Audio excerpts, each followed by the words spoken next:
अस्सलामुअलैकुम स्टूडेंट्स, कैसे हैं आप। उम्मीद करता हूँ आप सब खैरियत से होंगे। तो आज की वीडियो है कॉस्ट अकाउंटिंग के चैप्टर नंबर 5 फाइनेंशियल स्टेटमेंट के क्वेश्चन नंबर 14 के हवाले से।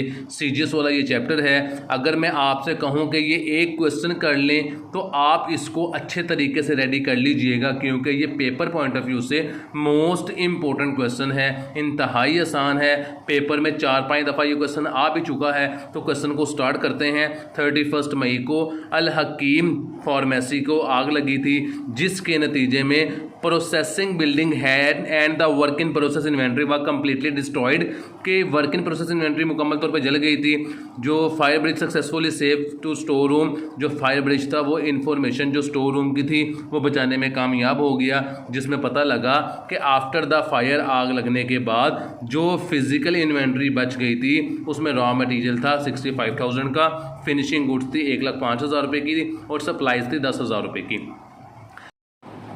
तो ये बेसिकली आग लगने के बाद चीज़ें हमारे पास बची थी, जिसमें मटेरियल था और फिनिशिंग गुड्स थी और सप्लाईज थी। तो ये तीनों हमारी क्लोजिंग इन्वेंट्री है। उसके बाद जो इन्फॉर्मेशन गिवन है वो कहता है कि रॉ मटेरियल की जनवरी 1, 2019 की जो अमाउंट थी, यानी कि रॉ मटेरियल की ओपनिंग इन्वेंट्री वो 40,000 थी, वर्क इन प्रोसेस 75,000 था, फिनिशिंग गुड्स 1,20,000 की थी और सप्लाईज 8,000 रुपये की गिवन थी। तो जो इन्फॉर्मेशन गिवन है उससे मैं लिख लेता हूँ ताकि क्वेश्चन हमारा आसान हो जाए। तो सबसे पहले क्वेश्चन में मुझे कहता है रॉ मटेरियल की ओपनिंग इन्वेंट्री गिवन है 40,000। मैं यहाँ पर लिख लेता हूँ रॉ मटेरियल की ओपनिंग इन्वेंट्री 40,000 रुपीज़।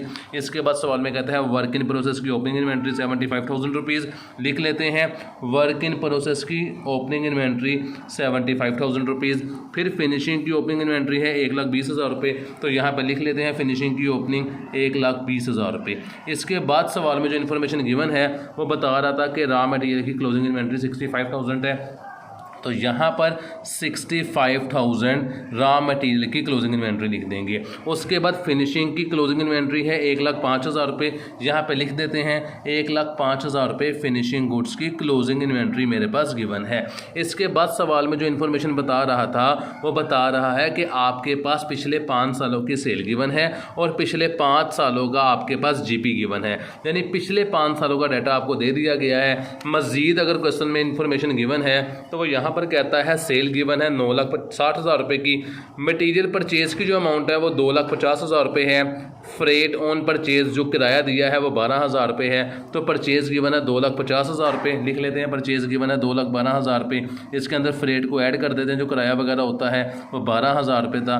तो इन दोनों को प्लस करेंगे तो वो आ जाएगा 2,62,000 रुपीज़। ये मेरे पास परचेज है ये बेसिकली।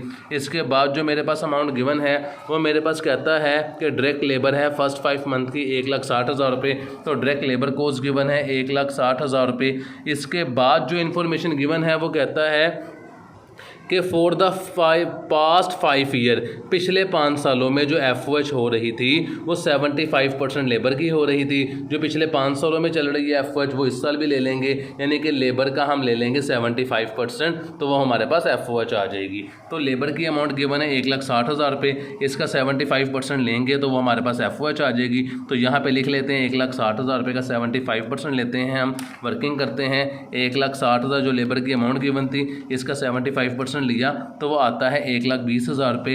ये 1,20,000 रुपये मेरे पास FOH आ गई है। तो ये वो मैक्सिमम इन्फॉर्मेशन थी जो हमें गिवन थी। अब क्वेश्चन को करते हैं सोल्व। ये दो चीज़ें मेरे पास गिवन थी, इन दोनों को प्लस कर लेते हैं। 40,000 प्लस 2,62,000 रुपीज़, तो मेरे पास आता है 3,02,000 रुपये। इसको यहाँ पे मार्कर से मैं लाइन लगाता हूँ और यहाँ पे लिख देते हैं 3,02,000 रुपये, जो कि direct material to be use है। इसके अंदर से माइनस होगा वर्क डायरेक्ट मटेरियल की क्लोजिंग इन्वेंट्री जो कि 65,000 की थी, उसे माइनस करूँगा तो 237,000 ये मेरे पास डायरेक्ट मटेरियल यूज़ आ गया है। इसके अंदर लेबर की अमाउंट मेरे पास गिवन है तो वो ऐड हो जाएगी, तो मेरे पास जवाब आएगा प्राइम कोस्ट। जो प्राइम कोस्ट मेरे पास आई है 397,000। इसके बाद FOH मैंने निकाल ली थी, वो ऐड होती है तो FOH को ऐड करूँगा तो मेरे पास जवाब आता है 5,17,000 रुपीज़। अमाउंट लिखने का पहले फ़ायदा ये होता है कि क्वेश्चन आपका ईजिली बाद में सोल्व हो जाता है। ये देखें वर्क इन प्रोसेस की ओपनिंग इन्वेंट्री मेरे पास गिवन थी जो कि 75,000 थी, वो भी प्लस कर लेते हैं इसके अंदर। तो मेरे पास 592000 जवाब आया है, जो कि है cost of goods to be manufacture. इसके अलावा सवाल में अब ये गैप आ गया यहाँ पे 2 का, ये इन्फॉर्मेशन नहीं निकल सकती। यहाँ पे cost of goods to be sold भी गिवन नहीं है और सीजीएस भी गिवन नहीं है। तो जब तक हमारा सीजीएस नहीं निकलेगा हम रिवर्स कैलकुलेशन भी नहीं कर सकते। तो सीजीएस हम कैसे निकालेंगे, उसने हमें कुछ इन्फॉर्मेशन बता दी थी कि आपके पास पिछले 5 सालों का जो सेल थी वो गिवन थी, पिछले 5 सालों का जो जीपी था वो गिवन था, और करंट ईयर की सेल भी बता देते 9,60,000 रुपये।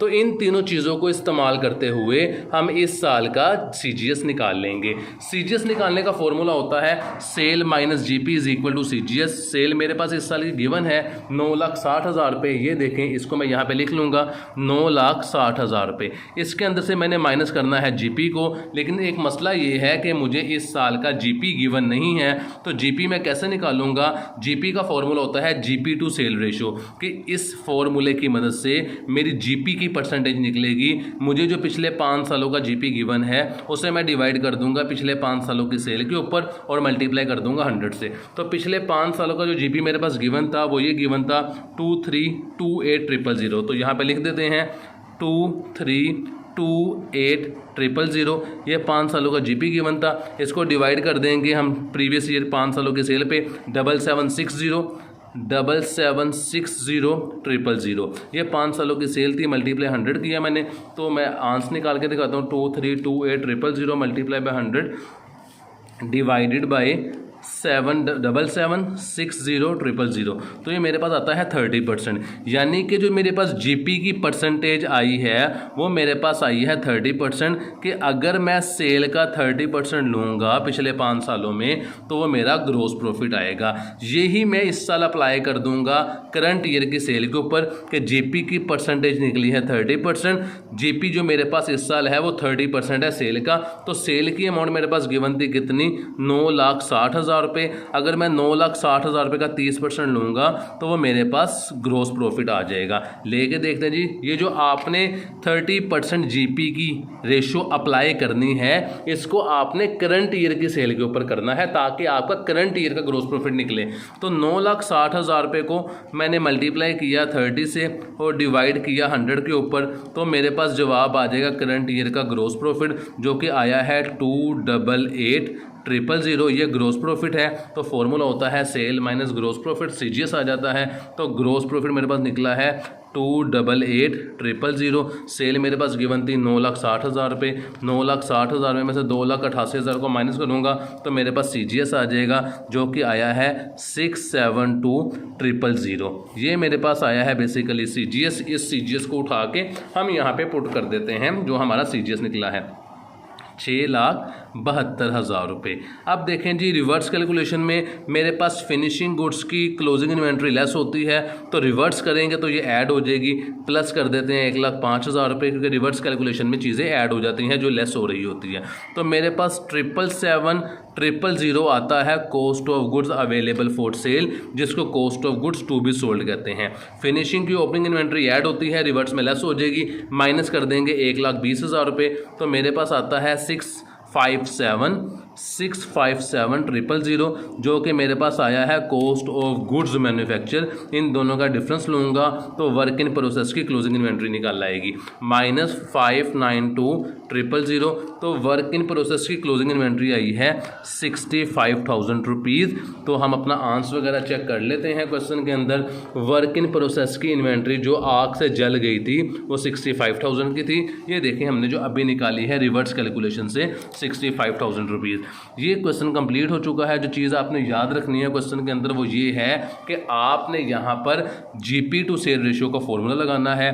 पिछले 5 सालों के जीपी को पिछली 5 सालों के सेल पे डिवाइड करके मल्टीप्लाई 100 करना है, तो जीपी की रेशियो आपके पास निकलेगी। वीडियो कंप्लीट हो चुकी है, अपना ख्याल रखिएगा। इंशाल्लाह नेक्स्ट वीडियो में आपसे मुलाकात होगी, तब तक के लिए अल्लाह हाफिज़।